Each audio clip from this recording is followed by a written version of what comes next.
Iba a dar las gracias antes de tener que disculparme. Bueno, me disculpo por este jaleo, pero sobre todo muchas gracias, decano Gabriel Vélez, y a los colegas Carlos Mario, Daniel, John Freddy, por la invitación. Es realmente un honor volver a Medellín después de 8 años para participar en este ya clásico seminario de Historia del Arte, Estética, Teoría del Arte.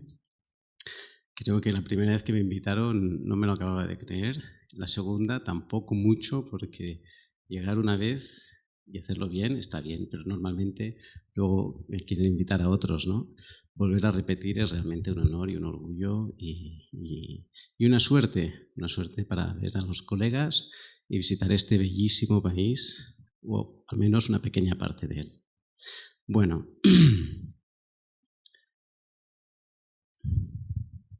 la conferencia es larga, tendré que leer algunas partes porque esta noche no he dormido y creo que confío ya muy poco o todavía menos en mi escasa memoria, así que me disculparán.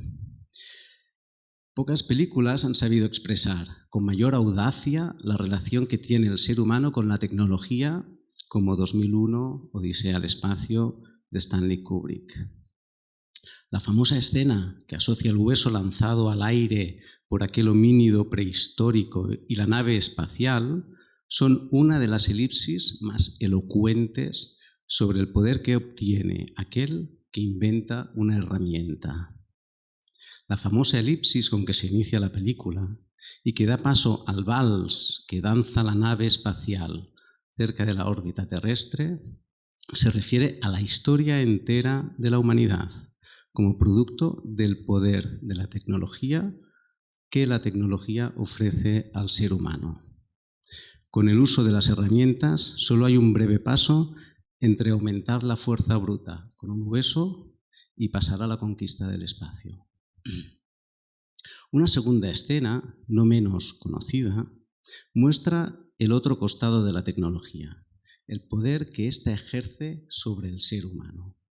Cuando el astronauta al mando de la nave, Dave, interpretado por Keir Dullea, se da cuenta de que el computador HAL 9000 ha sacrificado al resto de la tripulación, se dispone a desconectarlo.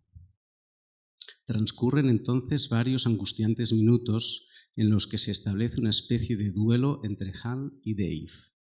La máquina utiliza sus armas psicológicas, mientras que Dave debe recurrir a sus manos para desconectar a la computadora. Tanto la novela de Arthur C. Clarke como la película de Kubrick, creo que son ambas del 68, muestran esta ambigua relación del ser humano con la tecnología. El poder de esta tiene dos caras. Este poder, como expusieron Horkheimer y Adorno en su análisis de la escena homérica de Ulises y las sirenas en la dialéctica de la Ilustración, no solo consiste en la capacidad de ejercer una fuerza mayor y un dominio sobre el entorno natural y social, también la tecnología modifica al ser humano, le domina a uno mismo. Peter Freund, artista norteamericano residente en Barcelona, se ha apropiado de la escena para ofrecernos una renovada lectura de esta conflictiva relación entre el ser humano y la tecnología. Floating Point es una pieza de vídeo de 6 minutos, que es la duración de la escena de desconexión de HAL 9000, que se presenta como una reestructuración algorítmica de una escena de confrontación entre el ser humano y la máquina. Para hacer la pieza, primero el artista creó un archivo con las 25 tomas que construyen la famosa escena. Posteriormente ordenó los 25 planos de la escena en una retícula concéntrica. Luego, de forma numérica, plegó la retícula por todos los lados. Lo hizo de forma numérica porque no se puede hacer con un papel por todos los lados al mismo tiempo. Plegó la retícula y haciendo que cada extremo del cuadrado tocara con los otros 3 extremos. El resultado de asociaciones es el cuadro azul en el perímetro del blanco. Es más o menos el siguiente. Ahí se puede apreciar entonces cómo hay unos planos que se asocian con los extremos de los otros costados. Finalmente, pidió a 2 programadores que habitualmente trabajan con artistas que escribieran un algoritmo que hiciera recorrer el visionado por la cuadrícula siguiendo el orden numérico y mostrando los otros planos contiguos en la cuadrícula. Lo que veríamos en cada momento sería uno de estos cuadrados grises, que se enfoca en el centro del 1, por ejemplo, y vemos los cuadrados alrededor, dando como resultado lo siguiente. En el centro tenemos la escena y alrededor los planos asociados. Este sería uno de los frames. En el centro de la pantalla se puede seguir la escena cronológicamente, mientras que alrededor, por tanto, saltan los planos asociados de un modo no aleatorio, no imprevisible, pero sí incomprensible, inaprehensible para el espectador, que para verla uno se siente bastante desorientado. Pero ahora ya me dejo a su propia percepción. I really think I'm entitled to an answer to that question.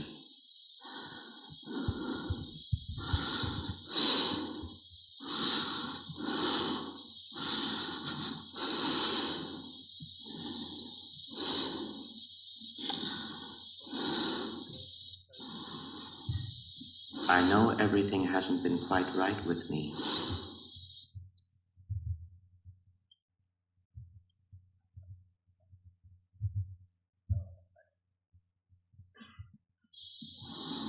But I can assure you now, very confidently, that it's going to be all right again. I feel much better now. I really do.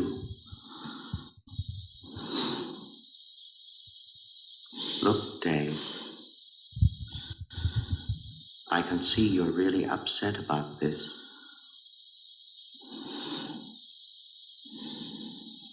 I honestly think you ought to sit down calmly. Estos pequeños saltos que se ven a veces, estos pequeños como imperfecciones de la toma, se deben al propio proceso de cálculo del ordenador que el artista no ha querido suprimir, de tal modo que nosotros también podamos ver esa fragilidad, ese esfuerzo y esas imperfecciones que el propio software diseñado o la ejecución de ese software por una máquina, ¿no?, introduce en lo que debería ser el resultado más pulido en forma teórica, ¿no? Bueno, pues esta es más o menos, a ver si ahora consigo, porque...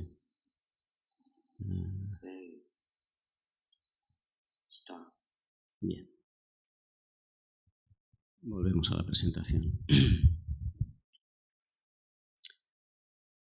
En realidad podrían performarse diferentes versiones cuando el ordenador se equivoca al ejecutar el software, lo que genera variaciones poco perceptibles, pero que muestra la fragilidad de la tecnología y su contingencia frente al error, como en la película ya ocurrió. El resultado que produce el software es habitualmente este, y en todos los casos el orden lineal de la película se debería ejecutar en el centro, mientras que en las otras pantallas, en los otros cuadritos, ¿no?, aparecen no aleatorios pero sí incomprensibles. Si uno quiere gozar de la obra por completo y no solo de la esfera en el centro, se verá desorientado y se verá casi como imposibilitado de saber qué está ocurriendo. Este gesto, que tiene que ver para Peter Freund con una reflexión sobre la naturaleza del cine, neutraliza en primer lugar la capacidad de visión.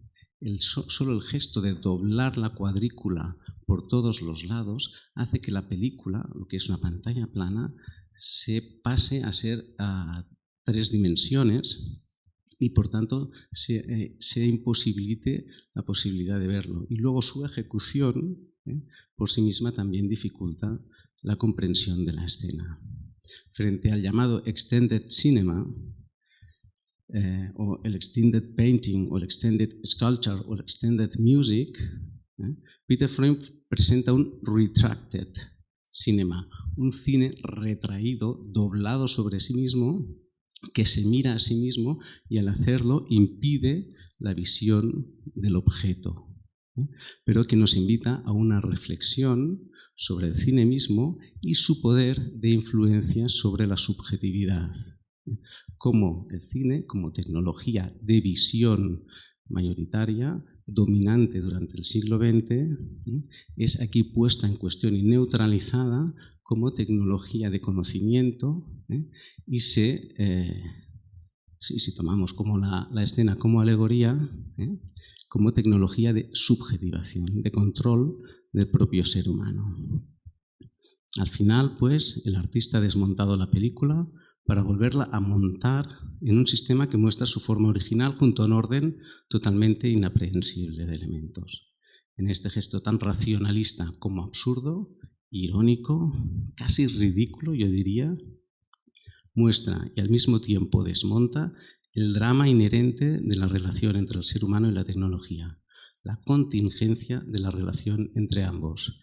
Este término de contingencia creo que es algo que irá apareciendo a lo largo de la ponencia. De lo que trataré ahora, básicamente, esta es una obra de archivo también, es de recuperar algunas de las nociones fundamentales, canónicas del archivo. Quizás como primera comunicación del seminario no nos irá mal tampoco, y para ello me referiré a los ya conocidos textos de Foucault y Derrida. Y más tarde trataré de aplicar algunas de estas nociones a los archivos digitales, tratando de ver también que hay algunas diferencias y algunos desarrollos. Más adelante me referiré a un archivo, el Archive de Lutte de Femme, en Argelia, que conocí en la documenta de Kassel como uno de los archivos que darían respuesta a este desarrollo de los archivos digitales desde la práctica cultural, desde la práctica artística. Y esto me llevará a hablar de la importancia de introducir el término de performatividad en las prácticas archivísticas y sobre todo en la comprensión del archivo en general también. Pondré otro ejemplo, See You at Home, para ver otra obra de realidad virtual, en este caso, que trabaja a través de archivo también, y a partir de esta obra me interesará analizar la temporalidad particular del archivo, algo realmente poco desarrollado, no es que no lo esté, pero poco desarrollado desde que Manovich dijo que el archivo sobre todo hay que comprenderlo espacialmente. Y finalmente pondré otro ejemplo, A Dictionary of the Revolution, para ver cómo hay prácticas de archivo que promueven también la organización horizontal.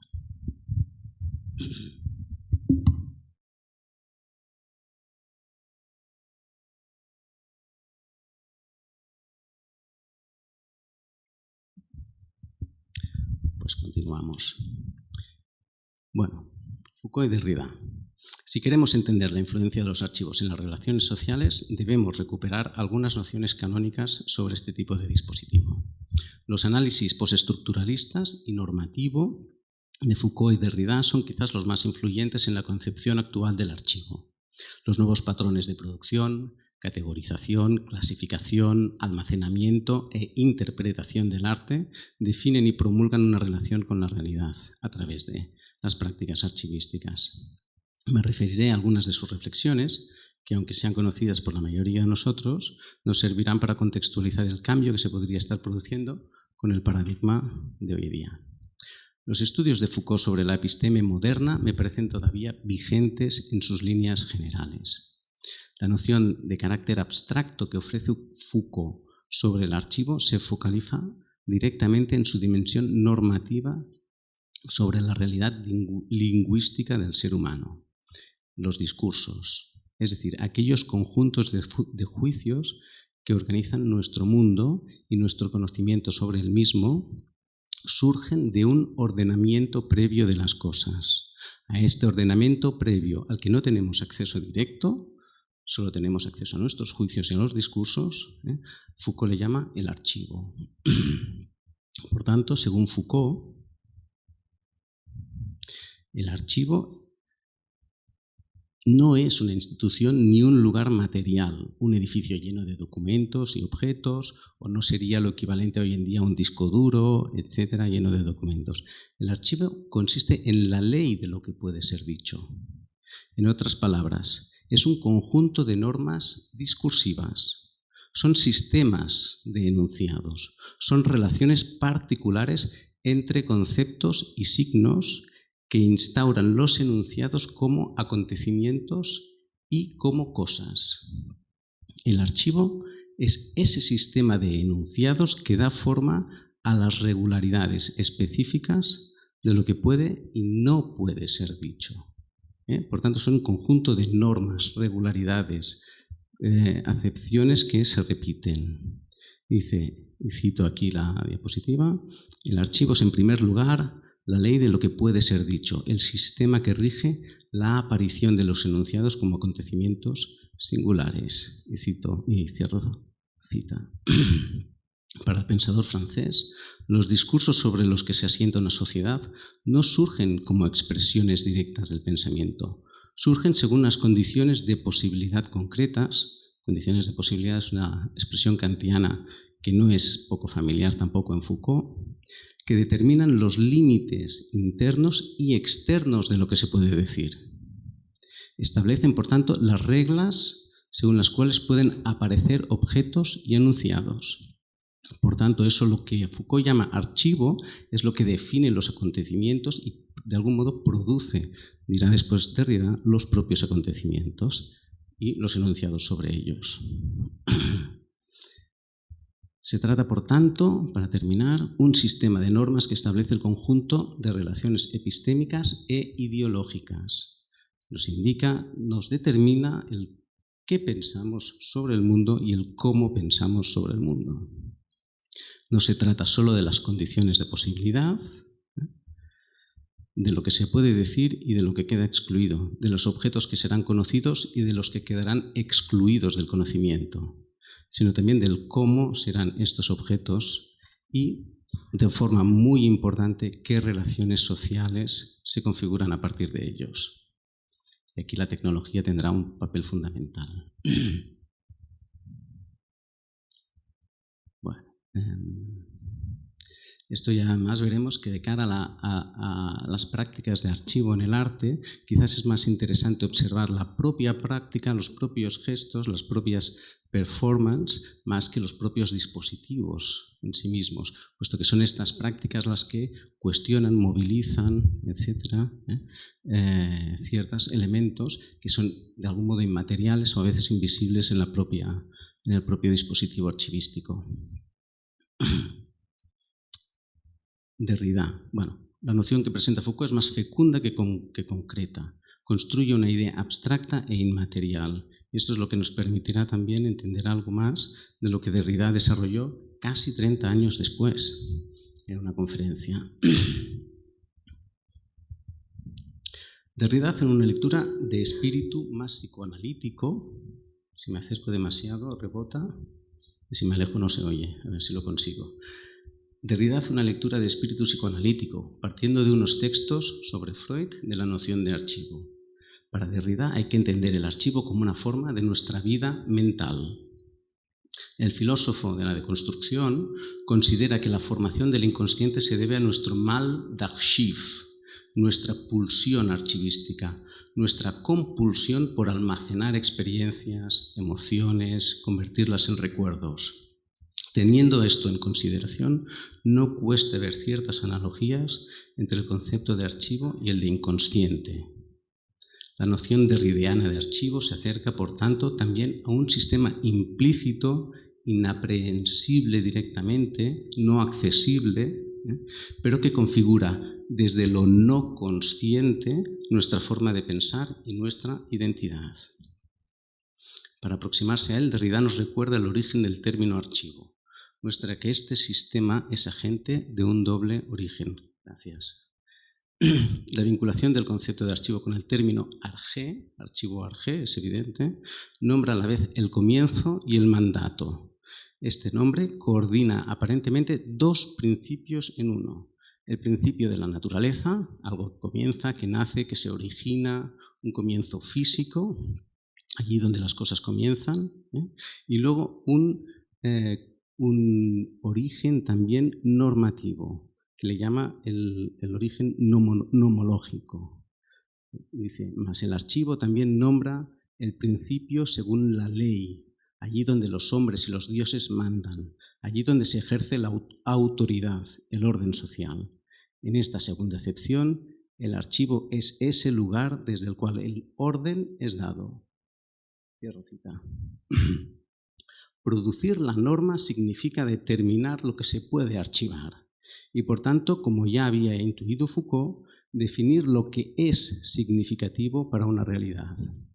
El archivo, tanto como registra, dice Derrida, produce el acontecimiento. Y bueno, para terminar esta referencia a Derrida, dos aspectos más, algo más breves. Hay otra característica que es importante señalar. Si el archivo es la instancia que genera los acontecimientos y sus significados, esto significa que también delimita un afuera, una alteridad, una diferencia que no entra en el archivo y que queda excluida. Esto es fundamental para entender el poder del archivo de dejar fuera también realidades sociales y no solo físicas. Como he señalado, además el principio temporal, el origen físico del archivo, define un principio de autoridad. Esta es la segunda característica a la que me refería. El principio de autoridad del archivo señala una figura importante de este sistema, que tiene que ver con el archeion, el arconte, que era el magistrado que tenía en su domicilio los documentos de la ley. Es, por tanto, el que organiza el archivo, el que lo activa y el que es capaz también de reordenarlo. Y el que, sobre todo, interpreta los documentos. Su principio de autoridad se ejerce sobre la interpretación de la ley.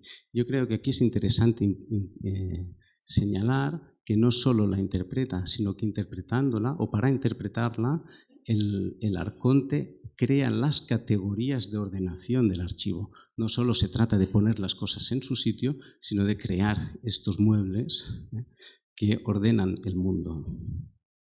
Al fin y al cabo, en las nociones básicas del archivo, Derrida sigue de cerca a Foucault sobre la fuerza del archivo para producir la realidad y, como dirá en la siguiente cita, instituir también una realidad. Todo archivo es instituyente y conservador, revolucionario y tradicional. Archivo económico, en este doble sentido, ¿no? La ordenación, ¿no? El nomos de la casa, económico. En este doble sentido, guarda, pone en reserva, ahorra, más de un modo no natural. Es decir, haciendo ley, creando normas, hábitos que hay que seguir. Y a partir de aquí, el archivo, y a partir de la figura del arconte, se entiende que el archivo siempre es jerárquico. Siempre lo será hasta que veamos ciertas prácticas archivísticas en el arte, pero siempre esta idea de la autoridad y de la autoría que pone una ley que hay que seguir. Y esta jerarquía yo creo que es un concepto indisociable del archivo. Bueno, voy a pasar brevemente a aplicar estos conceptos a lo que serían las tecnologías digitales actuales. En las últimas décadas, las ideas de ambos pensadores franceses se han aplicado ampliamente en nuestra realidad social y se ha señalado el poder que ejercen las instituciones archivísticas, así como todas las nuevas tecnologías basadas precisamente en la recolección de Big Data y de creación de archivos, perfiles de los individuos que las utilizan. Vean, vamos por pasos. Desde los archivos públicos como bibliotecas y archivos históricos, que seleccionan qué forma parte del pasado de una comunidad y, por tanto, cómo se perfila y construye su identidad social, hasta los archivos privados, que copian en su mayoría las mismas categorías para ordenar la esfera privada. Al producir las relaciones entre acontecimientos, producen en parte el significado de nuestra realidad social. En el orden previo, o sea, el archivo es el orden previo a la narrativización de los hechos y a su utilización para el presente. durante décadas, en los años 60, 70, 80, dimos muchísima importancia a la narrativización. Gracias a estos estudios postestructuralistas nos damos cuenta que también hay una fuera de la narrativa que es previa a la misma y que genera también un cierto orden, categorías y relación de significados y relaciones de poder. Los archivos, pues, son la condición de posibilidad material y la forma en que se despliegan las narrativas y como tales determinan directamente nuestra subjetividad. Definiendo quién forma parte de una realidad social, el archivo también excluye a grupos y colectivos de aquello que configura una sociedad. Por eso será tan importante observar la lucha que hay por redefinir las categorías de los archivos, la creación de archivos nuevos y a veces incluso la eliminación de archivos, todo lo que llamamos ese trabajo de anarchivística, ¿no? de lucha casi anárquica contra los archivos. Y anarquismo, evidentemente, también proviene de esa palabra arge, que es el origen de las cosas, pero que corta ese origen.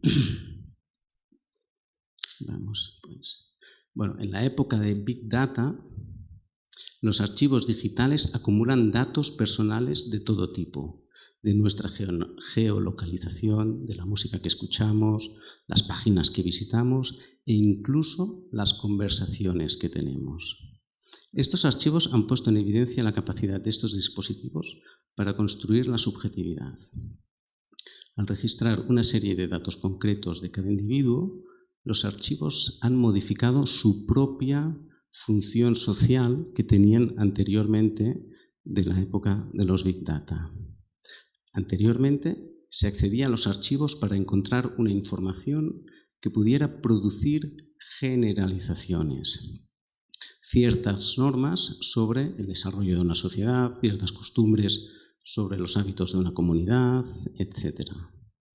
Actualmente los archivos no tratan tanto de identificar nuevas normas, nuevas generalizaciones o descubrir tendencias, sino de clasificar los individuos bajo diferentes categorías y producir perfiles personalizados. Con la implementación de las tecnologías digitales y de las redes sociales, la función principal del archivo ya no es la delimitación de una realidad, sino la construcción de una subjetividad que se adapte a los parámetros que interesa a las empresas productoras de los mismos archivos. Se trata, pues, de construir la subjetividad de los usuarios para adaptarlos a los parámetros de mayor consumo de las empresas proveedoras. Y esto genera un bucle instituyente. Cuanto más uso se hace de los archivos digitales convencionales, el archivo más puede ofrecer al sujeto lo que supuestamente le interesa, y éste más puede adaptarse a él. Así, por ejemplo, al tener una edad y género definido, se le puede a uno ofrecer un tipo de música, y cuanto más música de este tipo consuma ese individuo, más puede el archivo ofrecerle este tipo de música y más configura el perfil del oyente. Se genera, por tanto, un bucle de retroalimentación entre el archivo y la propia subjetividad. Esto significa que nuestro mundo y nuestra identidad se ve retroalimentada por las aplicaciones que hacen uso de la inteligencia artificial y que construyen el algoritmo de nuestro perfil en función principalmente no tanto de los nuestros, sino de sus propios intereses. En ello se observa el efecto subjetivante del poder archivador. Como explicaba el padre de la deconstrucción, en realidad, todo archivo es al mismo tiempo revolucionario y tradicional, instituyente. Para producir un nuevo orden, debe desordenar el preexistente. Los sistemas archivadores actuales, al definir nuestros deseos y expectativas, al seleccionar nuestras experiencias y definir nuestros gustos, crean nuestro pasado y aquellos objetivos con los que nos identificamos. Este poder de los archivos tiene una influencia en la temporalidad que no siempre se tiene en cuenta. Se ha puesto mucho énfasis en la relación del archivo con el pasado, su capacidad de almacenaje de documentos que hablen de nuestra historia, etcétera, etcétera. Se ha afirmado que el archivo es una forma de recolectar fragmentos de nuestro pasado y ordenarlos en función de una serie de principios epistémicos e ideológicos. Sin duda, esto es así, pero el archivo está precisamente al servicio del futuro. A diferencia de la colección museística, que recoge los objetos del pasado, que ya no sirven en el presente, el archivador recoge aquello que es significativo en el presente y puede seguir construyendo la episteme de las siguientes generaciones. Así pues, al recolectar, categorizar y clasificar, y al conservar e interpretar, el archivador piensa en los futuros usuarios de los archivos y preconfigura los discursos potenciales. Al hacer uso de ellos, como explicaba hace unos instantes, los archivos predeterminan los caminos que seguiremos y las cosas que veremos en ellos. Tienen, por tanto, un espíritu claramente orientado al futuro. Más adelante analizaré un poco más, una especie de breve fenomenología del tiempo en los archivos, cómo esto funciona. Ahora me interesaría, después de todo este paquete de información densa y filosófica, quizás pasar a otro ejemplo que trata de precisamente de responder, contrarrestar, neutralizar estas estructuras y tendencias de los archivos digitales del consumo masivo, ¿no?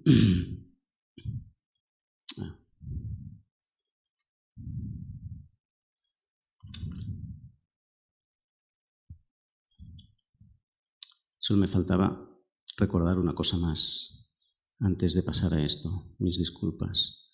Naturalmente he dicho que el archivo es instituyente, revolucionario, y por tanto genera orden, pero para ese orden, he dicho muy brevemente, necesita del caos, necesita de reconfigurar una subjetividad, significa precisamente primero desmontarla.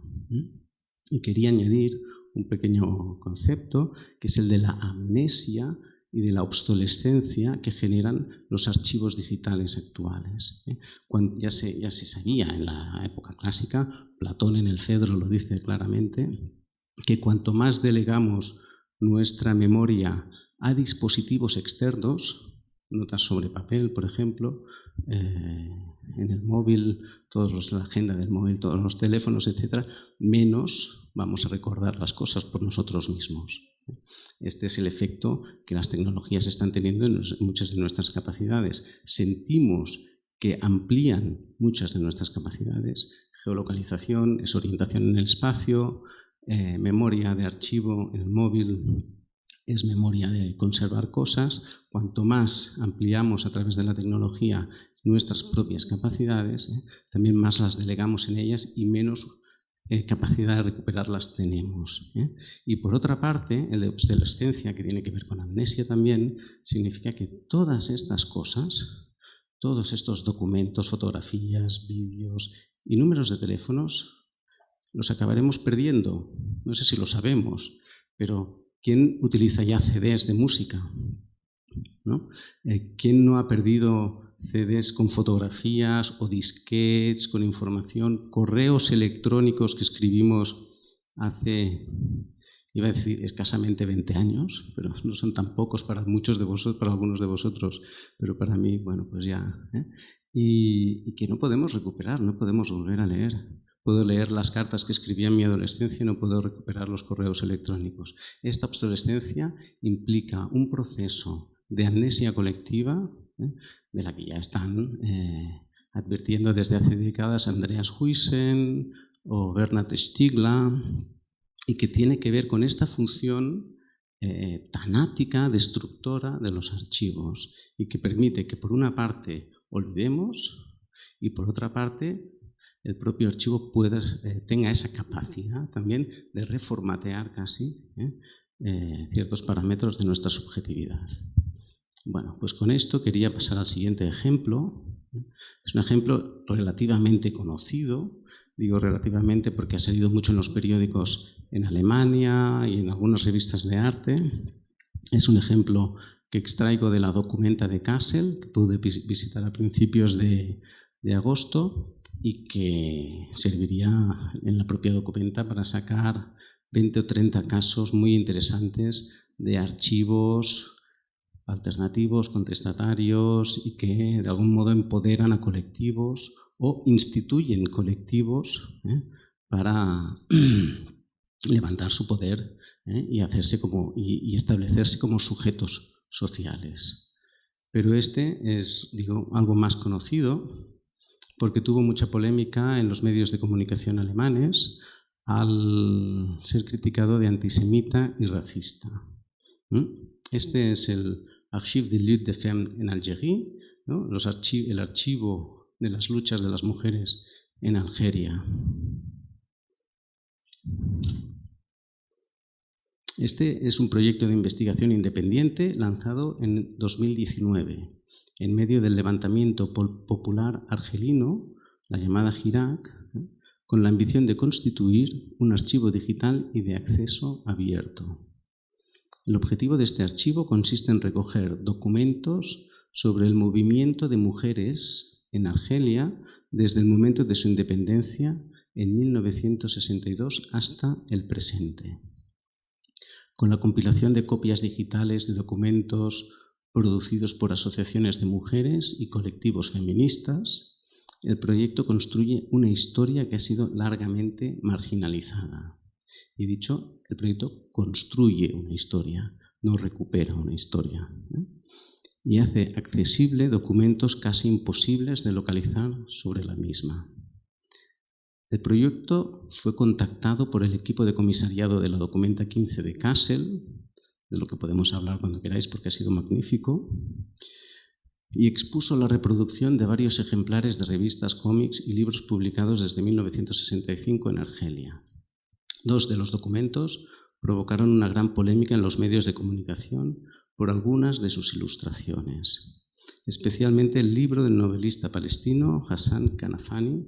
No me voy a referir a este primero, para ir un poco más deprisa, sino a este otro, titulado Niños palestinos, publicado en los años 80.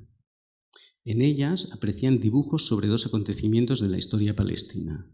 Una en la que en 1969 milicias sionistas detuvieron y asesinaron a un grupo de palestinos mientras forzaban a un niño a testimoniarlo. Otra en la que aparecía la caricatura de Naji al-Ali, conocido por ser crítico con el ejército israelí y por corromper a políticos palestinos. Bueno, como he dicho, el libro fue fuertemente acusado de antisemita y se pidió su censura, no solo de estas obras, también de otras, que allí la influencia israelí es bastante fuerte.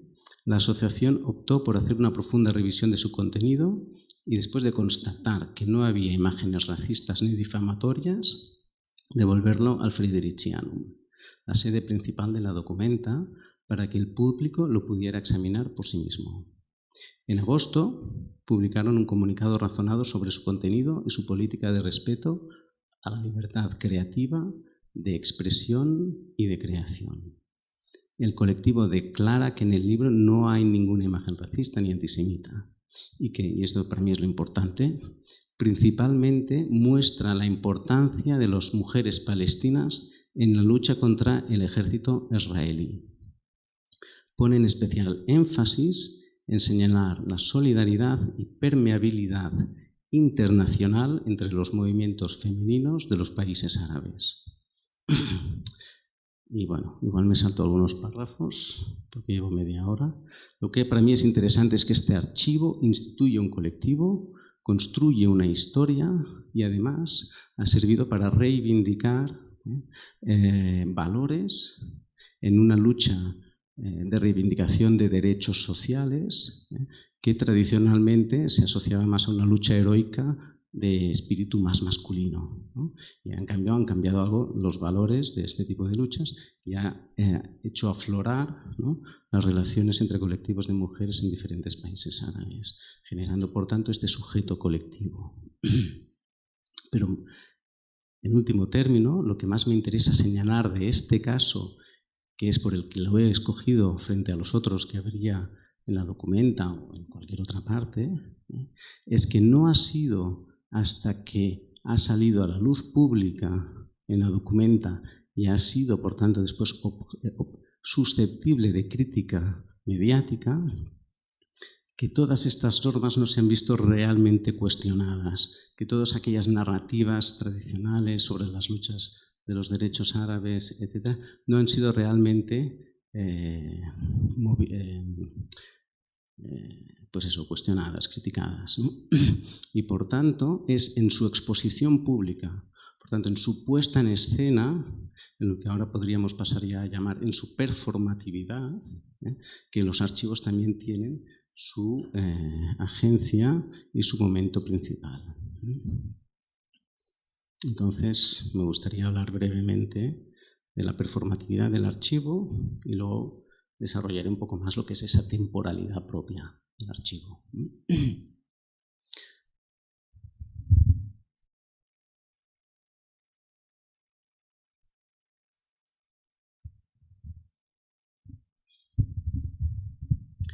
Muchas veces se piensa el archivo como algo estático, quieto, estable, que con mucho crece y es revuelto por algunas manos eruditas. Sin embargo, esto no lo caracteriza esencialmente. El archivo solo tiene sentido cuando se fenomeniza, cuando se le activa, se convierte en fenómeno. Podríamos establecer una analogía con el lenguaje. Así como el lenguaje no existe mientras no se utiliza y solo cobra existencia cuando articulamos palabras y construimos unidades de sentido con ellas, cuando se pone en acto el habla. Bueno, esto es una tesis discutible, no entiendo, pero lo dejamos para después.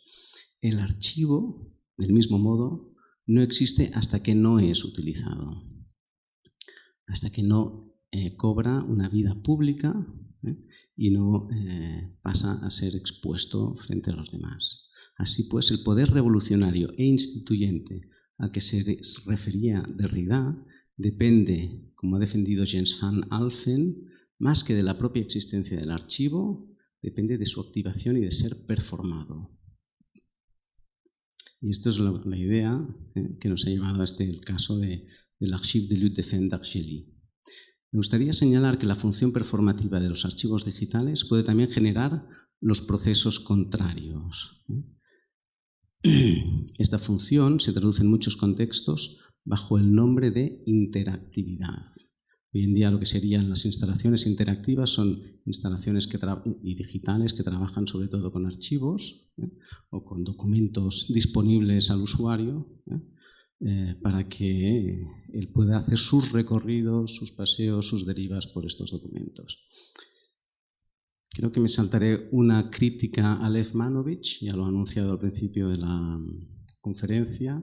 Lev Manovich explicaba que así como el cine había que entenderlo de forma temporal, narrativa, el archivo hay que entenderlo de forma espacial, pues que permite diferentes recorridos, idas y vueltas, etc. Pero bueno, me salto la crítica y pasaré a explicar propiamente lo que es la fenomenología temporal del archivo más tarde. Para ello, antes me gustaría poner otro ejemplo que nos invitará a observar algunos de los elementos para extraer o a analizar esa fenomenología. También es un ejemplo muy reciente. Se trata de la instalación. Esta es la última versión que han desarrollado este colectivo de Uwe Brunner, Bettina Katia Lange y Joan Soler Adillon, que se llama See You at Home. El título es más largo, pero... sí. The Domestic Spaces as Public Encounter. Consiste en una serie de objetos, maquetas 3D, papeles con frases, una pantalla y yo diría que como elemento principal, no sé si se ve aquí al fondo, ya lo veremos más de cerca, un dispositivo de realidad virtual. Estas son las frases. Poco a poco uno se va familiarizando con el espacio, se encuentra con frases personales sobre sus espacios, sobre cómo los experiencian, cómo los viven, cómo los habitan. Estos objetos parecen también espacios interiores impresos en 3D, con impresora 3D, y siempre fragmentarios, recortados, no siempre perfectos, etc. Y cuando uno, después de pasear por la instalación física, quiere adentrarse en el espacio virtual, recorre parte de estos espacios expuestos. Esto lo hicieron el colectivo de artistas, que es un arquitecto, una diseñadora de interiores y un diseñador de instalaciones interactivas, Joan Soler, durante el periodo más duro de confinamiento de la pandemia COVID, a mediados del 20, hicieron una llamada pública para que la gente hiciera fotografías y vídeos de sus interiores domésticos que estaban habitando y grabaran algunos archivos de audio. Recogieron así, creo que 160 documentos que fueron reorganizando, readaptando. Y muchos de ellos, muchos de los vídeos, los reprodujeron, los masterizaron con la técnica de la fotogrametría, que es esta reconstrucción tridimensional de los espacios, pero siempre evitando que el software completara aquello que no aparecía en los espacios, ¿no? Y señalo esto porque, de nuevo, los artistas no tratan de maquillar lo que son los defectos de la propia documentación del espacio, sino que los dejan así como un poco expuestos a las imperfecciones. Ellos definen esta experiencia como un documental virtual, que invita a un recorrido por estos diferentes espacios y con un joystick, ahí se ve la chica que tiene algo en la mano, este sería uno de los espacios y ahí se ven las imperfecciones de la reconstrucción trigonométrica. Con un joystick uno puede tocar como una especie de nubes y activar estos archivos de audio que son de los propios habitantes reales de estos espacios que expresan pues, sus diferentes experiencias en diferentes idiomas, no siempre fáciles de entender, como el farsi o el japonés. Pero bueno, esto es lo que tenemos. Estas son algunas de las imágenes bidimensionales que uno puede experimentar. Y tengo finalmente un pequeño vídeo por aquí. No, estaba en el YouTube. Muy bien, sí. No lo estáis viendo. A ver. Sí, tú lo harás antes que yo. Vale, esta es la forma, digamos, más manual. Vale. Pues esta sería, hay que darle, ¿no? No sé si, porque está, sí, si le puedes poner al audio, por favor, gracias. Esto no es exactamente lo que yo recuerdo de las veces que utilicé las gafas, pero viene a ser como una especie de vídeo para invitar a la experiencia, más bien, ¿no? Una especie de teaser, sería algo así. Y un poco esto es lo que empieza uno a entrar. Se puede mover por el espacio, las gafas están geolocalizadas y uno puede moverse en un cuadrado de unos más o menos 2 metros cuadrados. Y puede ir, por tanto, paseando por estos espacios, atravesarlos, etc. Hay algo, para mí lo interesante de este aspecto, bueno, ellos hablan de una reflexión sobre el espacio doméstico y una invitación también a su concepción muy colectiva, internacional, de diferentes culturas, diferentes clases sociales, diferentes géneros, diferentes... Perdón, vamos a quitar la publicidad, ¿no?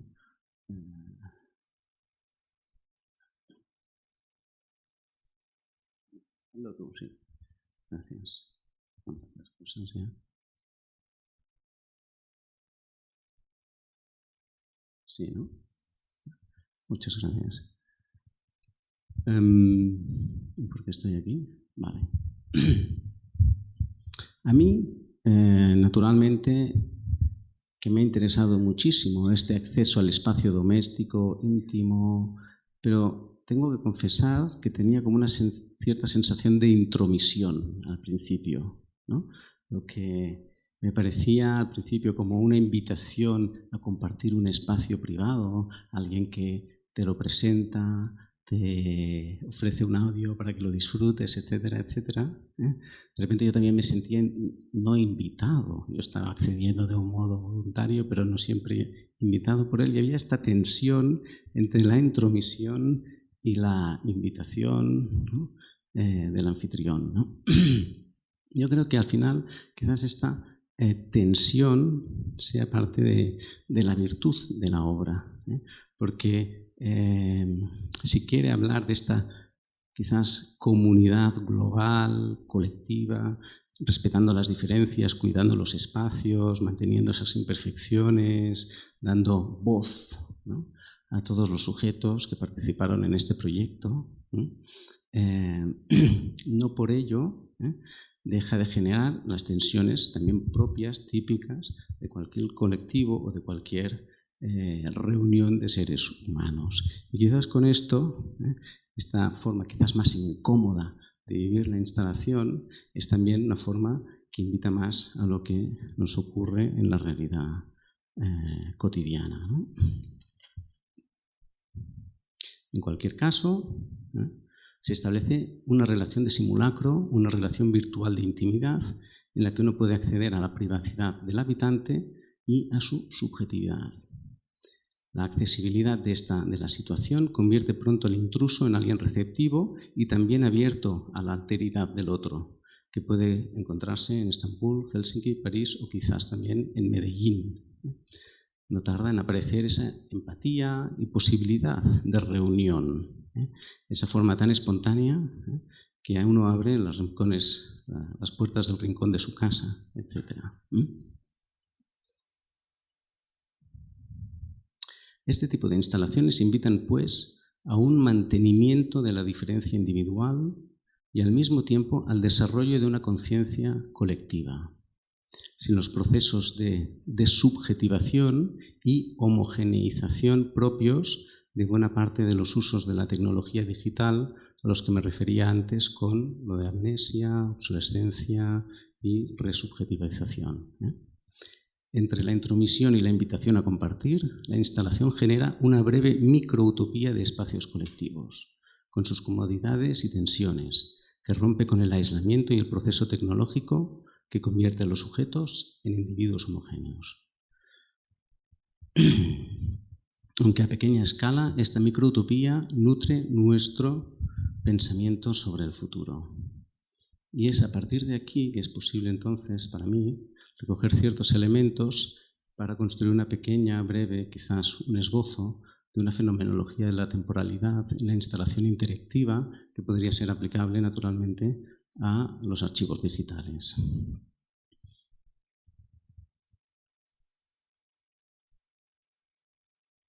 Creo que llevo 50 minutos hablando, intentaré terminar en máximo 10 minutos más, si me permiten. La primera característica es la procesualidad. Las decisiones o acciones del usuario motivan el desarrollo de la obra. Sin ellas no se avanza. Sin embargo, muchas instalaciones no invitan a conseguir un fin. Es decir, ese proceso, esas decisiones, no necesariamente van enfocadas a la realización de un fin, como sería típicamente en un videojuego o algo así, sino a explorar los espacios, los documentos, etc. Por tanto, frente a la teleología, ¿no?, la búsqueda de un fin de la comunicación discursiva tradicional, el dispositivo interactivo no contiene un sentido cerrado y no concluye habitualmente en la construcción de un mensaje, de una idea concreta. Lo importante, filosóficamente hablando, de la procesualidad es que requiere de la contingencia en diferentes grados en función de las diferentes instalaciones. La obra interactiva permanece abierta a un cierto grado de imprevisibilidad. Al menos deja diferentes posibilidades abiertas en cada caso. Y la contingencia, el vivir algunos espacios y algunos elementos como contingentes, es la condición sine qua non para que lo que ocurra se convierta en acontecimiento. Esto ya lo explicó Hannah Arendt también. Sin contingencia no hay acontecimiento social. En el mundo de lo necesario, en el mundo de la física, no hay un acontecimiento humano propiamente. Todo está previsto, todo es previsible quizás. Segundo punto, la no linealidad, a la que ya de algún modo me he referido. La interactividad articula diferentes acontecimientos o ideas de forma no cronológica. Puedo ir, volver a pasar, etc. Los archivos y las instalaciones interactivas invitan a recorrer diferentes caminos y a ordenar los pasos en diferentes secuencias posibles. Esto tiene como efecto esencial la ruptura de la narratividad, en el sentido estricto del término. Esto sí que lo recojo de Manovich, naturalmente. Lo más importante respecto a esto es que la experiencia del archivo en cuanto tal desdibuja la teleología. Aunque uno acostumbra a dirigirse a una base de datos con la idea de encontrar una respuesta concreta a una inquietud, la experiencia del archivo solo es plena cuando uno se pierde un poco en él. Navega a la deriva y descubre cosas inesperadas. Esta es, yo creo, la experiencia típica del navegar por Internet, de estar en un archivo y de repente encontrarse con algo que realmente vale más la pena de aquello que estábamos buscando. Una secuencialidad diferente de acontecimientos permite leer el presente de formas diferentes. Esto es lo interesante. Diferentes pasados conducen necesariamente a diferentes presentes, aunque estos estén ordenados por las mismas situaciones. Pero no es lo mismo venir de un camino hacia un punto que por otro. Ese punto cambia, por decirlo así. Ese espacio cambia. Otro elemento temporal importante es la duración. La experiencia de la duración de un acontecimiento se hace sentir cuando la temporalidad no está predeterminada por una estructura cronométrica. Es decir, cuando no hay un ritmo y límite temporal externo al sujeto, prefijado, sino que uno puede, en cierta medida, demorarse, habitar o dejar que el acontecimiento se desarrolle según su propia necesidad. La necesidad de uno de testimoniar el acontecimiento. Así pues, la duración de los acontecimientos se experimenta de forma diferente cuando ella depende de las acciones del sujeto. Voy a ir saltando algunos párrafos. Lo importante de la experiencia de la duración es que extiende el presente, que deja de ser un punto, un instante en la línea del tiempo y lo extiende hacia el pasado, hacia el futuro. El tiempo se puede convertir en algo orgánico donde pasado, presente y futuro se articulan en un todo y se afectan mutuamente a través del recuerdo y de las expectativas del usuario. Esto es un poco la teoría de Agustín sobre el tiempo, que yo creo que funciona muy claramente en la psicología de la fenomenológica de la interactividad. Luego está la cuestión de la simultaneidad, que se refiere a los diferentes acontecimientos o situaciones que pueden ocurrir simultáneamente en una instalación interactiva. Pero lo importante de la simultaneidad de acontecimientos no es intentar atender a ellos al mismo tiempo y de forma paralela, como si tuviéramos una mente multitasking, que es una falacia popular, no existe, digamos, sino las relaciones que cada sujeto se ve obligado a generar entre acontecimientos y su ordenación. Es decir, el sujeto, al acceder a diferentes acontecimientos, elementos simultáneos, situaciones simultáneas, se ve obligado a intensificar su actividad psicológica, fenomenológica, para reordenar todo eso y por tanto generar una actividad de prolepsis y analepsis, ¿no? De recuperación de lo visto y de previsión de lo que va a ocurrir para reordenar todo esto. Y con esto generan nuevas relaciones entre los acontecimientos y los hechos. Yo creo que este es uno de los motivos más importantes para que una instalación sea realmente interactiva. Se define por su interactividad. Y finalmente la repetición y la diferencia. Podemos hacer el mismo recorrido varias veces y, como ya dijo la hermenéutica, siempre tener experiencias diferentes, ¿no? Es decir, que nunca tenemos la misma experiencia de la misma cosa, puesto que la experiencia precedente ya nos ha afectado de algún modo que nos hará ver lo siguiente de forma levemente diferente si es necesario. Bueno, Volviendo a la instalación de See You at Home, esta invita a una especie de juego en el invadir, compartir los espacios en los que nos encerramos durante la pandemia. Sin embargo, la lógica de la obra conlleva una cierta fugacidad y fragmentariedad de los espacios, de los anfitriones y del propio visitante, que limita su capacidad de acción. La obra activa la analepsis y el deseo de compartir y cambiar lo propio.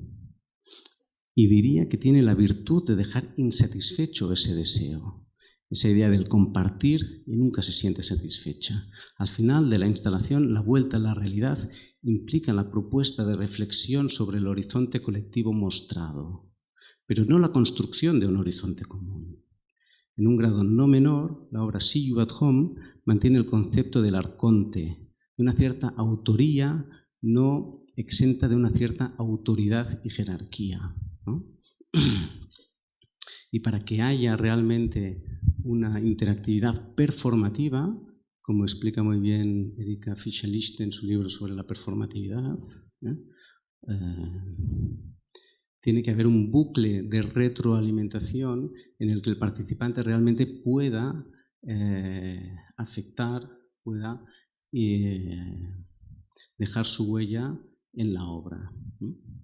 Bueno, y con esto quería terminar, con esta reflexión, quería terminar con un ejemplo que me parece que invita precisamente a un tipo de participación donde es fundamental el debate, el consenso sobre los propios significados de las palabras, de los términos, de las frases, etc.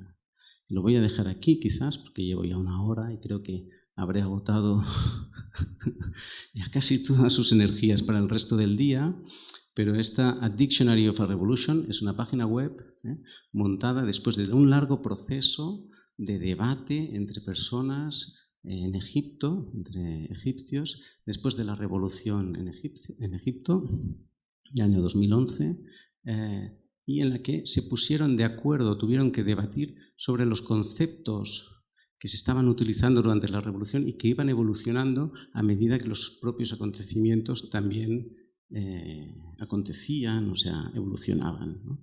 Y con ello esta artista, aquí tenéis su nombre, Amira Hanafi, y con otras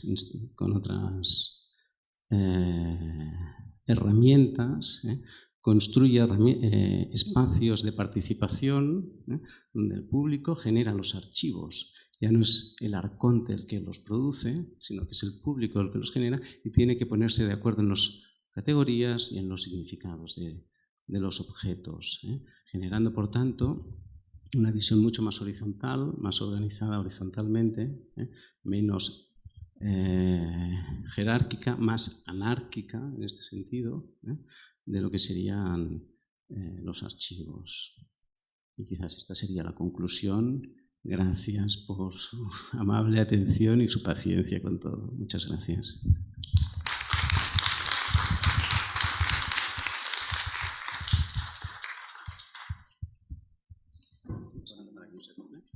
Acabamos de pasar por un itinerario realmente complejo que da cuenta de la complejidad del asunto que abordamos. Y lo que queremos hacer ahora es de ustedes, si tienen preguntas, comentarios, que podamos ocupar esta próxima media hora y que nos permita, pues eso, interrogar aquí a nuestro invitado, pues sería el momento. Así que, profesor, adelante.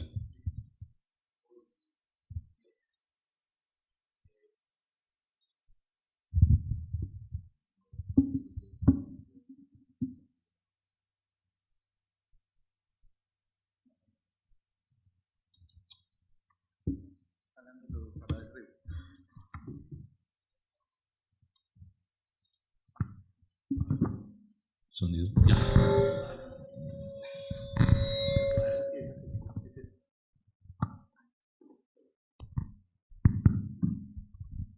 Bien, de nuevo pues muchísimas gracias, Paul, por tu ponencia. A mí me gustaría que pudieras ampliarnos un poco ese concepto de contingencia.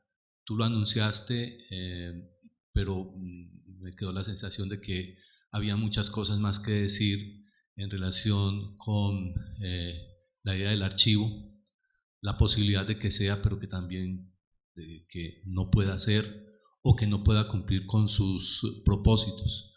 Me parece que ese concepto de contingencia está igualmente determinando la posibilidad del sentido en el campo del arte y pues en todas estas actividades performáticas. Entonces, pues me gustaría que abrieras un poco más pues esa reflexión sobre el archivo y la contingencia, sobre la procesualidad y la contingencia de esa procesualidad. Simplemente tirar algunas líneas, porque esto ya sería casi para una tesis doctoral, el propio concepto, ¿no? El problema, si los acercamos, igual se acoplen. El problema de la actualidad, de nuestra época, con este concepto, es poder ser históricos, ¿no? Es decir, poder tener historia, poder hacer avanzar a la sociedad hacia alguna dirección.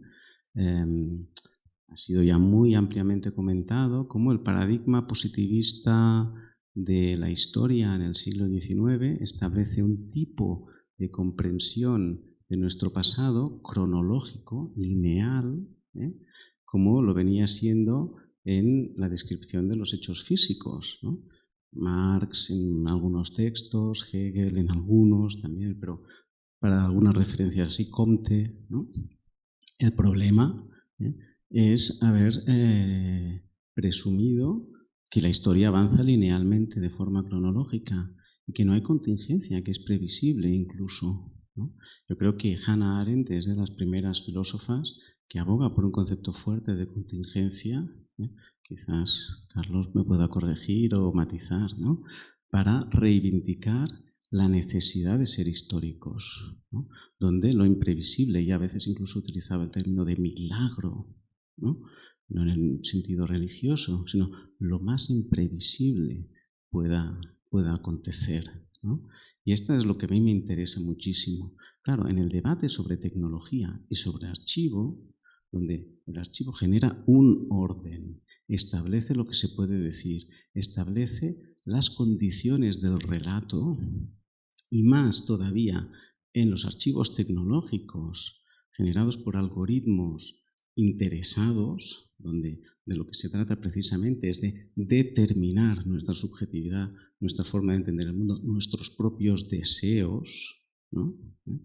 La contingencia corre el riesgo de, no sé si de desaparecer, pero de ser neutralizada, ¿no? A mí me interesan, la obra de arte es quizás un espacio de contingencia, pero no necesariamente.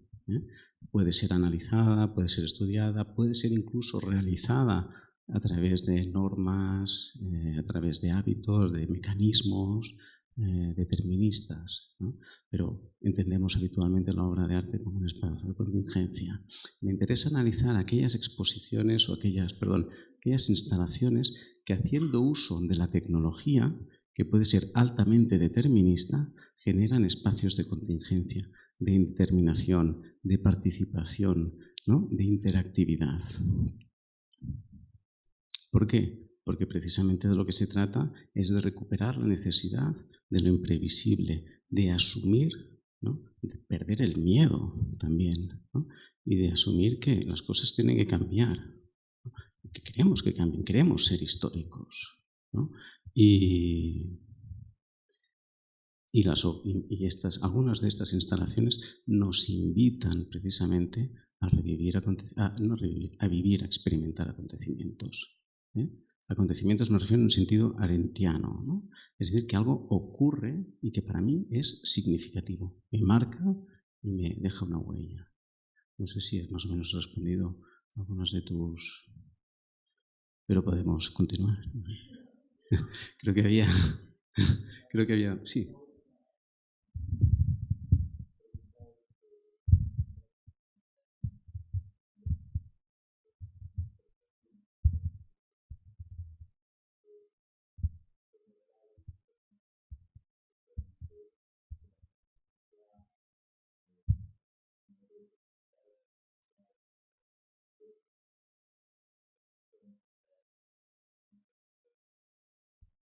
Totalmente, ¿no?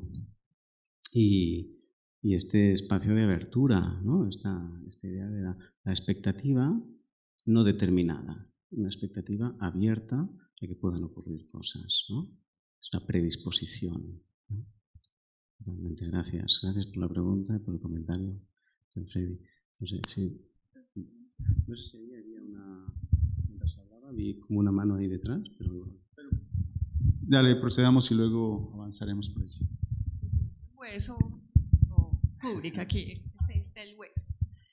Muchísimas gracias, Poli. Buenísimo empezar con esa imagen de Kubrick, así como que conectadísima. Pero me preocupa una cosa, y es porque el bucle aumenta. O sea, finalmente cuando estás ahí, los elementos ya están dados. Pienso en la burbuja de filtro de Pariser. De todas maneras, cuando llegas a una instalación, aunque vos seas el espectador, el que trate de ver, está jugando con los elementos que le da la instalación. Si tuviese la oportunidad de agregarlos, o sea, de una instalación realmente abierta, digamos, si un panel de Warburg tuviera la oportunidad de uno llegar a ponerle algo más, pero siempre son, al final de cuentas, los elementos que él ha dado. O sea, aumenta el bucle. Y también me preocupa un poco el asunto de la posverdad del archivo. O sea, siempre será lo que queremos ver nosotros. Ahí te quería como preguntar, ¿qué piensas de eso? ¿Qué pienso sobre lo primero? Y lo segundo. Me quería quedar en lo primero. Bueno, muchas gracias. Y bueno, yo creo que hay diferentes tipos de instalaciones interactivas, diferentes niveles y grados de interactividad, ¿no? Y el artista también sabrá qué quiere hacer exactamente, ¿no? Me ha hecho gracia lo de los paneles de Warburg, porque hay este artista andaluz, que en realidad es historiador del arte, y de cuyo nombre ahora mi cerebro ya no puede acordarse, pero ya me saldrá, que precisamente trabaja un poco con imágenes de la guerra civil y a veces las deja ahí puestas para que el público las reordene según su parecer, ¿no? Y genere nuevas narrativas, nuevas asociaciones iconográficas, etc., ¿no? A partir de esto tuve unos estudiantes, hicimos un proyecto en el que se invitaba a los habitantes de unos edificios en una ciudad en las afueras de Barcelona que iba a ser tan remodelada que iban a derruir, ¿no? Algunos de los edificios históricos, que se invitó a esos habitantes a traer fotografías propias, ¿no? Y hacer un trabajo colectivo, comunitario, al estilo Warburg, a ponerlas en la pared de la biblioteca, etcétera, para crear esa memoria colectiva también, ¿no? Hicimos ese proyecto, entonces, pues bueno, dependiendo un poco, yo creo que, pero es posible, ¿no? Que realmente la autoría o la autoridad, ¿no? Del arconte, de aquel que maneja el archivo, de aquel que lo activa, ¿no? Sea difuminada hasta tal punto de que sea la colectividad también el sujeto que construye archivo, ¿no? Y yo creo que ahí son formas muy interesantes y que necesitamos reivindicar frente a este poder de los archivos digitales, ¿no? Que nos da la sensación de que estamos en una comunidad, en una red social y todo, pero sabemos perfectamente, todos lo sabemos, ¿no? Que los parámetros están perfectamente predefinidos, ¿no? Y respecto al tema de la posverdad y el archivo, casi preferiría, ahora ya no sé si tengo, el jet lag de esta noche ha sido duro y ya no sé si tengo ahora mismo, pero si se me ocurre algo que sea pertinente decirlo aquí en público, lo haré. Gracias por la propuesta, tomo nota. Muy bien, Carlos, creo. ¿Alguien levantó la mano ya? Bueno, entonces dale, Carlos, y luego procedemos por eso.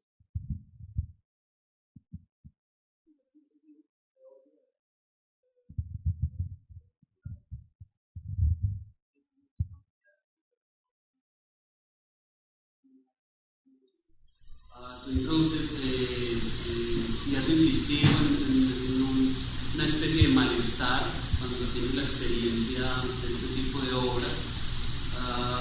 y creo que has atravesado tu exposición para llevarlo a la idea de la contingencia con procesos de subjetivación. Incluso frente a la pregunta del bucle, planteas, no sé, por eso quiero que lo amplíes, parece que ampliaras una especie de fluctuación de las subjetividades, lo que en términos de individuo colectivo, ¿no? Que el colectivo pueda, de la contingencia, pero esa insuficiencia productiva del archivo puede ser peligrosa, digamos en términos de historia, ¿no? En términos de la expectativa, de la manipulación, como tú dices, claro, tengo un malestar en la experiencia, pero el colectivo es capaz de construirlo, o por lo menos que, sabes que lo creo, que desde la contingencia se puede construir un discurso histórico distinto, pero puede ampliar, puede ser muy fluctuante esa idea, lo decías como a contracorriente de cualquier proceso de subjetivación. Podría generar en términos de historias oficiales, los ejemplos sobre, claro, el grosso ejemplo de la documenta, ¿no? De procesos de violencia, quizás abres un margen a algo que queda sin suelo, ¿no? No sé, ¿qué piensas de eso? Y yo quisiera sumar una idea aquí que me parece que podría ir al hilo, que tiene que ver con esta tensión entre la búsqueda de la fijación, que es un poco lo que todos queremos con la acción de representación o acción de captura de estos elementos que son de la realidad, que la realidad pues es amorfa y se mueve por sí misma, no necesita de nosotros, pero nosotros como sujetos conscientes intentamos establecer una cierta fijación de esas realidades y lo hacemos a través de los medios que tenemos a disposición. Un poco va en esa dirección. Bueno, no sé si se complejizó más. ¿Podría? Claro, porque considerando el uso de los dispositivos de representación, me voy a mover específicamente a los medios artísticos. La mayoría de ellos los hemos usado un poco en esta idea de fijación de la realidad, poder contener una realidad que no se deja contener. Vamos a decir, las manos en las cavernas pues eran más que un gesto de comunicación que permitía determinar que aquí había la huella de algo pasó, era realmente una manera de establecer un rastro, es decir, esto va a quedar para el más allá, y eso de algún modo planteaba la idea de que se permitía o será posible realmente tener un gesto de contención de una realidad que no se deja aprender. Y yo creo que en esa tensión siempre estamos, ¿no? Estamos tratando de contener una realidad a través de todos estos sistemas que hacemos y la realidad se nos escapa, ¿no? Es contingente, no se deja fijar, no se deja apresar. Sí, supongo que la trampa del archivo y de la mentalidad decimonónica del archivo es pensar que puede apresar la realidad, ¿no? Esa es la paradoja en la que cayó el siglo XIX historicista y que Nietzsche tan fuertemente, tan duramente, ¿no? Golpeó en la segunda intempestiva, ¿no? Sobre el historicismo, ¿no? Y reivindicando una historia que sirva para la vida, ¿no? Que sirva para nutrir la realidad más que para apresarla, quizás, ¿no? La realidad subjetiva, pero también yo diría subjetiva colectiva, ¿no? Y por tanto, y esto relacionado con la posverdad y el peligro del archivo, el problema sería intentar encontrar la verdad en el documento, ¿no? El documento siempre tiene que ser interpretado, ¿no? El documento es un acontecimiento también, debe ser interpretado, pero siempre hay que interpretarlo, ¿no? Diría yo, esa es una de mis tesis, ¿no? En la ponencia de hoy, mirando hacia el futuro, romper esta idea historicista de que el pasado es algo inamovible, esto ya también es falta Benjamin, ¿no? Y reinterpretarlo para mirar al futuro, construir futuro para nutrir a la vida, ¿no? Entonces, de nuevo, el tema de la tecnología, de la subjetivación, etcétera. En estas situaciones, creo que la tecnología, que tiene este enorme poder de creación de subjetividad, debe ser ya no dominada, de nuevo recontrolada, recolonizada quizás por el propio sujeto, sino en un proceso, que la tecnología no es algo externo a nosotros, en el fondo tampoco, ¿no? En un proceso colectivo de reapropiación y casi de diálogo, ¿no? En una idea ya casi más poshumanista, ¿no? En el sentido en que vamos a dejar de ser sujetos cartesianos, ¿no? Y hacer que la tecnología también nos pueda servir, pero sin servirla nosotros a ella, ¿no? Ahí hay un cierto problema, bueno, un cierto no, un enorme abismo y peligro también, pero yo creo que no hay otra forma quizás de vivir en nuestra época, ¿eh? No vamos a retirarnos a las cavernas, no vamos a creer que yo puedo utilizar bien el móvil, ¿no? Como si hubiera buenos usos y malos usos o algo así, ¿no? Vamos a tratar de encontrar formas más creativas, quizás, ¿no? De subjetivización y también de creación de colectividad. Entonces, en esas formas de diálogo, de consenso, la posverdad ya no es algo que se encuentra o no se encuentra en el archivo, es algo que se decide, ¿no? Y lo que sabemos es que las falacias, las mentiras de Trump en Estados Unidos han sido contestadas también.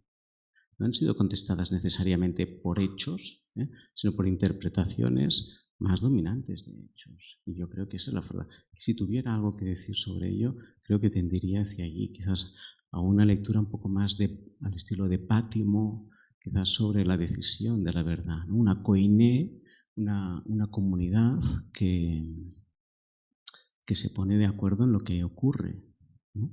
Sin apresarla y sobre todo también con proyecto. A mí yo creo que es de los aspectos que encuentro cada vez más urgentes, ¿no? Tener proyecto, lanzarse hacia adelante, ¿no?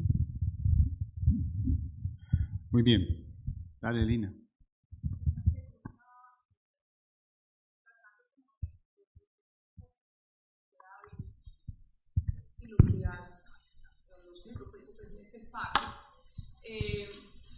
Hay un asunto que siempre me ha interrogado, yo vengo de la práctica de la danza y me he preguntado mucho por el archivo.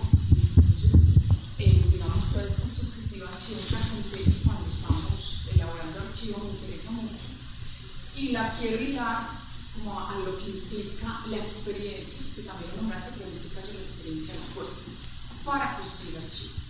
Un poquito ligado a la noción de memoria corporal, ¿cierto? Pero, por ejemplo, Hilda Islas, que ha trabajado sobre la historia de la danza y, digamos, las maneras de contarlas,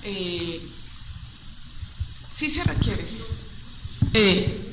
Yo creo que no, ¿sí? No en tu caso.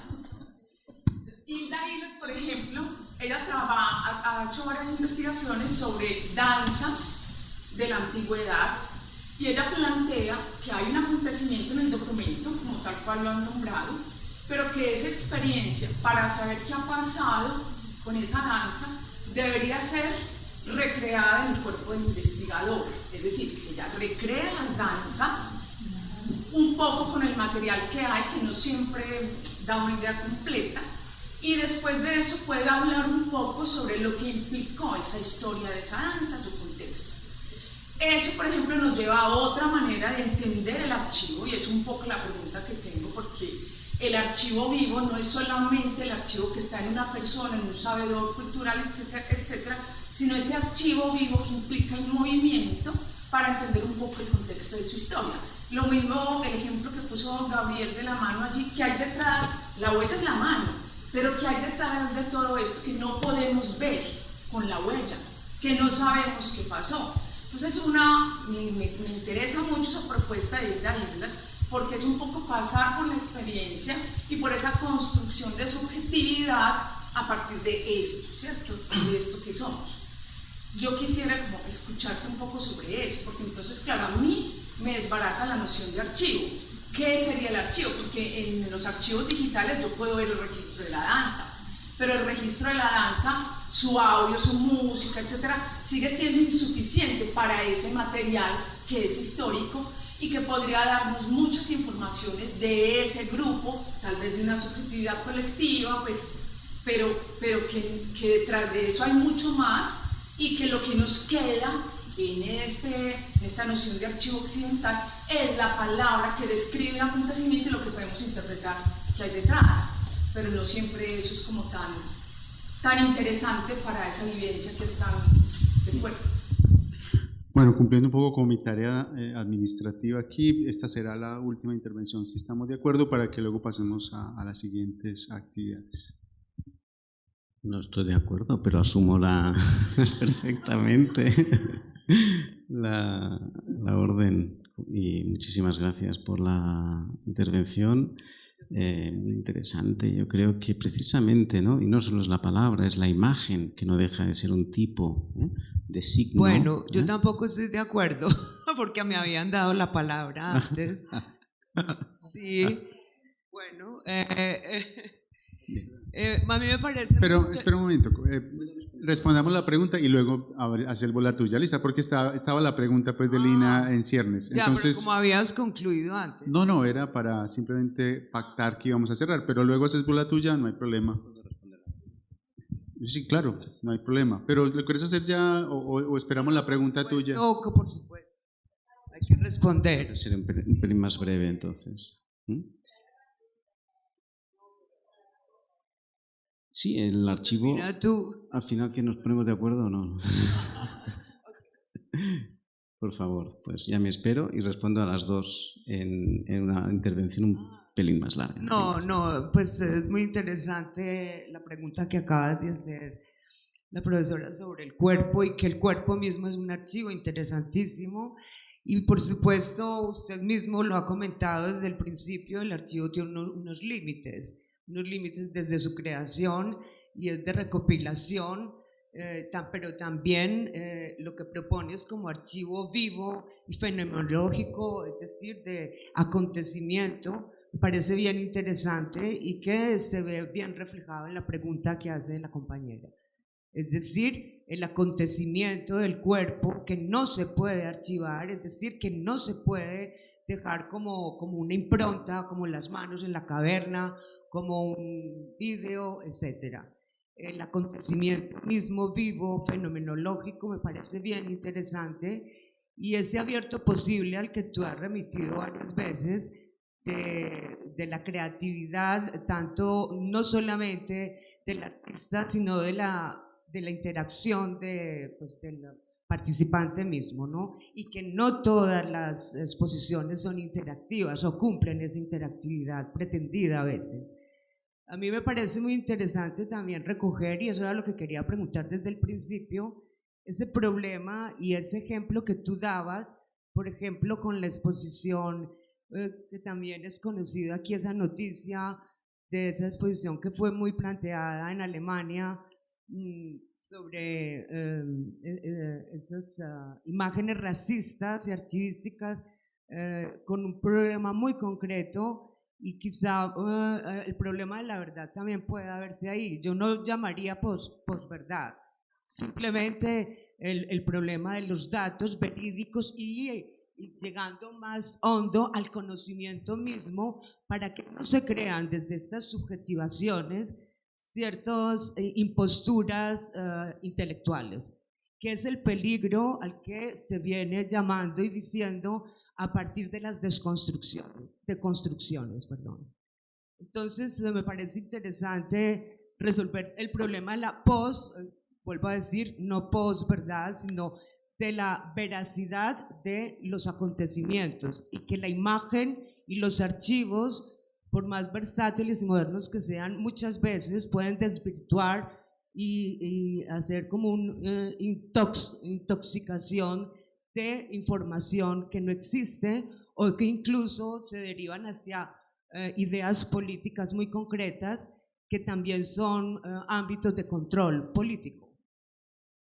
Está como muy extenso. Muy bien, y no sé si había exactamente una pregunta y tampoco, ¿no? ¿Verdad? Pues muchísimas gracias por la intervención, pero me lo pones muy fácil entonces. Gracias. Y respecto al cuerpo, y yo añadiría el gesto también, ¿no? La idea del gesto en la danza, pero no solo en la danza, en el arte en general, ¿no? Totalmente, es un archivo de memoria, casi diría inmemorial, si se me permite la redundancia, ¿no? Porque no sabemos todo lo que heredamos a través de nuestros cuerpos y a través de los cuerpos de nuestros antepasados, etc. Y por tanto hay que movilizarlos, hay que darles espacio, hay que darles gesto y hay que activarlos, activar esa espontaneidad, ¿no? Y salir de todos estas poses a las que invitan también las redes sociales, ¿no? El otro día, donde estaba, en Granada, en la Granada española, perdón, y cuánta gente se estaba haciendo fotos posando exactamente de la misma forma. Era absolutamente ridículo y al mismo tiempo espantoso, ¿no? Como hay estos vídeos de TikTok que enseñan a las chicas, pero no eran chicas las que yo estaba viendo, eran también hombres y mujeres de 50 y 40 años quizás, que estaban posando delante de la cámara de formas absolutamente como si fueran modelos. Bueno, y todos estos cuerpos también, ¿no? Definidos, delimitados, ¿no? Y determinados por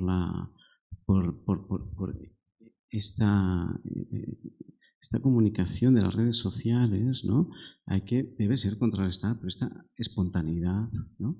Del cuerpo, que tiene mucha memoria y que nos puede explicar muchísimas cosas, o que puede, más que explicar, quizá mostrar muchísimas cosas que un archivo de documentos, de palabras, de imágenes, solo hace muy, muy indirectamente, muy mediatizadamente, ¿no? Entonces, totalmente de acuerdo, solo que apoyar. Yo en mis clases de filosofía hago hacer cosas, de filosofía del arte, hago hacer cosas a los estudiantes, desde rituales hasta obras de arte, en colectivo, etcétera, donde ya lo hablábamos con John Freddy también, ¿no? De la necesidad de entender a través del cuerpo y del gesto, de la acción. Así que muchísimas gracias por la intervención. Muchísimas gracias a todas las intervenciones y a vuestra atención. Ha sido un placer y solo me queda decir que la conversación continúa estos días. O sea que encantado de seguir debatiendo con vosotros y de seguir aprendiendo. Muchas gracias.